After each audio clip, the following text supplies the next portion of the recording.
ज्यांना कोणाला पालकची भाजी खायला आवडत नसेल तशी ही चटपटी डाळ पालक नक्की करून बघा. न खाणारे सुद्धा अगदी आवडीने खातील. बऱ्याचदा पालक तुरट किंवा बेचव लागल्यामुळे बरीच जण खायला मागत नाही. आता तुरट न होण्यासाठी यामध्ये एक सिक्रेट जिन्नस घातलेला आहे. आणि या भाजीचं विशेष म्हणजे काय माहिती आहे का, अगदी दुसऱ्या दिवशी सुद्धा तुम्ही ही भाजी खाल ना तर चांगली मुरते आणि भाजी खायला अगदी छान लागते. गरमागरम भात असेल, चपाती, भाकरी सगळ्यांबरोबर चालू शकतं. तर प्रत्येकाला कळेल अशा साध्या, सोप्या, सरळ भाषेत रेसिपी दाखवलेली आहे, म्हणून शेवटपर्यंत नक्की बघा. जर आवडली तर लाईक करा. चला तर मग सुरुवात करूया.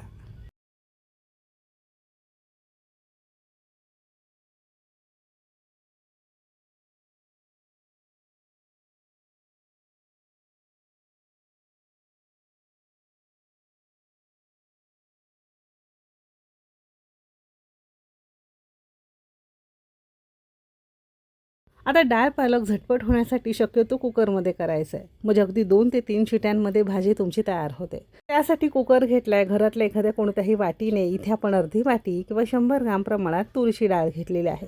ज्या मंडळींना तुरीची डाळ चालत नसेल तर याऐवजी मुगाची डाळसुद्धा तुम्ही वापरू शकता किंवा थोडीशी मुगाची, थोडीशी तुरीची, थोडीशी मसूर अशा मिश्र डाळीसुद्धा तुम्ही यामध्ये वापरू शकता. डाळी 2 ते 3 पाण्याने स्वच्छ चोळून आपल्याला धुवून घ्यायचं आहे. आता भाजी जितकी तिखट कमी जास्त लागत असेल त्यानुसार हिरव्या मिरच्या चिरून घालायच्या. इथे आपण एक 4 हिरव्या मिरच्या चिरून घातलेल्या आहे. तुम्ही तुमच्या आवडीनुसार घालू शकता. छान चटपटीत फ्लेवर येण्यासाठी इथे आपण एक मध्यम आकाराचा टोमॅटो घातलेला आहे.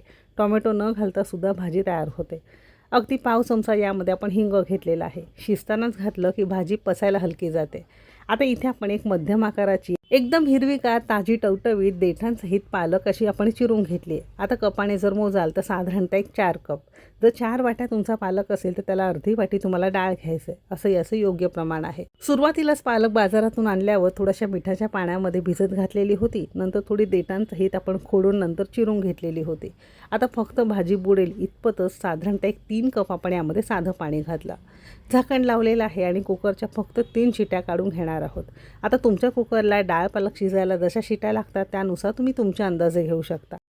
माझ्या कुकरला साधारणतः एक 3 शिट्यांमध्ये डाळ पालक अगदी मऊसूत मिळण्याप्रमाणे शिजून तयार होतो. कुकर जरी बंद केला तरी थोडा वेळ गार करत ठेवायचा आहे आणि नंतर याचं आपण झाकण काढून बघितलेलं आहे. एक गोष्ट नेहमी लक्षात ठेवायची, जरी तुम्ही टोपामध्ये, कढईमध्ये, कुकरमध्ये डाळ पालक शिजत घालत असाल तर फक्त बुडेल इतकंच पाणी घालायचं आहे, म्हणजे लवकर शिट्या होऊन भाजी शिजायला मदत होते. जर तसं शक्य नसेल, बऱ्याचशा कुकरला डाळ लवकर शिजत नाही, तर डाळ धुवून थोडा वेळ भिजत घालून नंतर भाजीमध्ये मिक्स करून शिजत घालू शकता. त्यामुळे काय होतं, डाळ आणि पालक लवकर शिजून तयार होते. थोडीशी डाळ पालक वरचेवर आपण घुसळून घेतलं आहे. खूप जसं याचं लगदा करायचं नाही. आणि एका सेपरेट भांड्यामध्ये आपण ही डाळ पालक शिजवून घेतलेली काढून घेतलेली आहे. म्हणजे याच कुकरमध्ये आपण डाळीला फोडणीसुद्धा देणार आहोत. त्यामुळे भांडीसुद्धा खूप जास्त खराब होत नाही.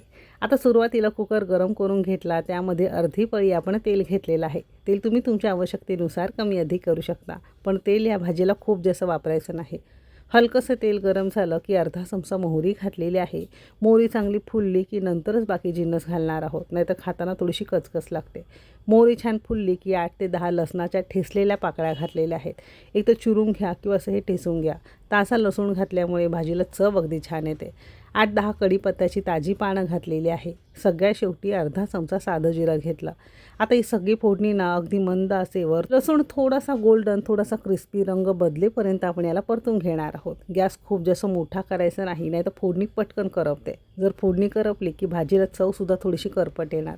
लसूण थोडासा गोल्डन, थोडासा क्रिस्पी कडक झाला की यामध्ये अगदी पाव चमचा हळद घेतलेली आहे आणि 2 चमचे आपण इथे बारीक चिरून कोथिंबीर घेतलेली आहे. आणि मंद आचेवर हे सुद्धा काही सेकंद आपण थोडंसं वर खाली परतून घेतलेलं आहे.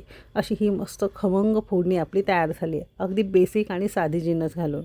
आता यामध्ये शिजवून घेतलेला डाळ पालक घालणार आहोत आणि चवीपुरतं किंवा अर्धा चमचा आपण यामध्ये मीठ घेणार आहोत. मीठ तुम्ही तुमच्या चवीनुसार कमी अधिक करू शकता. पालेभाजी असल्यामुळे मीठ अगदी कमी घालायचं आहे, नाहीतर भाजी खारट होऊ शकते. आता भाजी जितकी तुम्हाला पातळ घट्ट लागत असेल त्यानुसार वरून तुम्ही पाणी घालू शकता, पण मला इथे अगदी व्यवस्थित वाटते म्हणून अजिबात मी इथे पाणी वापरलेलं नाही. भाजीला मोठ्या आचेवर हलकीशी उकळी आली की साधारणतः एक 4 ते 5 चमचे चिंचेचा कोळ घातलेला आहे. म्हणजे एक लहान लिंबा एवढी चिंच पाण्यामध्ये भिजत घालून आणि नंतर त्यातला गर काढून घेतला. रेडीमेड घालत असाल तर थोडंसं कमी घालायचं, कारण ते जास्त आंबट असतं. घरामध्ये करत असाल तर एक तर 4 ते 5 चमचे घाला किंवा तुम्ही तुमच्या आवडीनुसार घालू शकता. हलकीशी उकळी आली की मोठ्या आचेवर अर्धवट झाकण लावायचं आहे आणि या भाजीला ना एक 5 मिनटं मोठ्या आचेवर आपण मस्त खदखदून उकळून घेणार आहोत. आणि अर्धवट झाकण लावल्यामुळे भाजी तुमची उतूसुद्धा जाणार नाही. तर सगळ्या घरात मस्त सुगंध पसरलेला आहे. आता तुमच्यापैकी बरीच जणं म्हणतील यामध्ये आपण चिंचेचा कोळ घातला तर थोडासा गूळ घालू शकतो का? पण चव थोडीशी बदलते. तुम्हाला जर आवडत असेल तर तुम्ही थोडंसं गूळसुद्धा वापरू शकता. न घालतासुद्धा भाजी अगदी छान लागते. तशी तुमची मस्त थोड्याशा वेगळ्या पद्धतीत डाळ पालक खाण्यासाठी तयार आहे. चिंचेचा कोळ घातल्यामुळे अजिबात तुमची भाजी तुरटसुद्धा लागणार नाही आणि चटपटीत भाजी खायला अगदी छान लागते. तर कधी ट्राय केली नसेल तशी ही मस्त भाजी तुम्ही सुद्धा नक्की ट्राय करा. जी मस्त गरमागरम भाताबरोबर ना एक नंबर लागते. चपाती भाकरीबरोबर सुद्धा चुरून खायला छान लागते. जर तुम्हाला यामध्ये चिंच आवडत नसेल तर थोडासा कोकम तुम्ही यामध्ये वापरू शकता. पण थोडंसं आंबट नक्की घाला, कारण त्यामुळे बऱ्यापैकी तुरटपणा कमी होतो. तसा हा तुमचा डाळ पालक गरमागरम भाताबरोबर खाण्यासाठी तयार झालेला आहे. आणि आपण घेतलेल्या साहित्यात साधारणतः एक 5 जणांना ही डाळ भाजी व्यवस्थित पुरू शकते. मस्त भाजी लागते गरमागरम भातासोबत. तुम्ही सुद्धा नक्की ट्राय करा आणि कशी झाली आहे कमेंट करून नक्की सांगा.